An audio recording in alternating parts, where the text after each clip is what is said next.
ஐயா முதல்வர் அவர்களே, உங்களால இந்த தமிழ்நாட்டுக்கு 2 நஷ்டம் ஏற்பட்டிருக்கு. ரொம்ப முக்கியமான 2 நஷ்டம் ஏற்பட்டிருக்கு.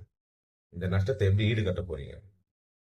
ஆனா இந்த 2 நஷ்டமும் எங்களுக்கு அவ்வளவு சந்தோஷத்தை கொடுக்கிற நஷ்டம் ஐயா.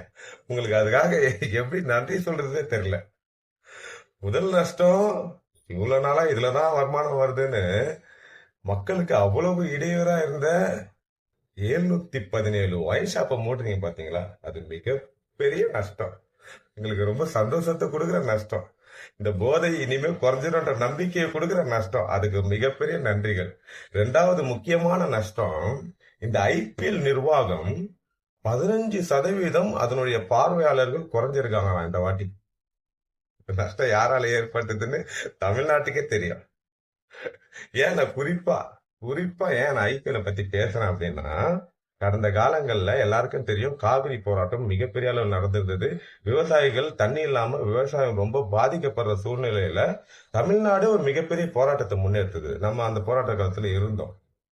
அந்த சமயத்துல ஐபிஎல் லான்ச் பண்ணி ஒரு பெருவாரியான இளைஞர்கள் கூட்டத்தை அப்படியே கடிச்சிட்டாங்க. அந்த பக்கம் போராட்டமே நீர்த்து போற அளவுக்கு ஆக்கி விட்டாங்க. நாம சேப்பாக்குல மிகப்பெரிய போராட்டம் பண்ணோம். அந்த போராட்டத்தில் கைது செய்யப்பட்டோம். எதுக்கு? நம்ம விவசாயிகளுக்காக குரல் கொடுத்ததுக்கு கைது செய்யப்பட்டோம். அப்படி இருந்த காலகட்டத்துல அப்படி இருந்த இளைஞர்களை இன்னைக்கு என்னையா பண்ணி வச்சிருக்கீங்க?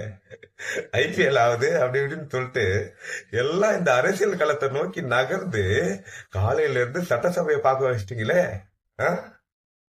சாமி, நீங்க இதுக்கப்புறம் என்ன சாதனை பண்ணீங்கன்னா எனக்கு தெரியாது. இந்த சாதனை மிகப்பெரிய சாதனை.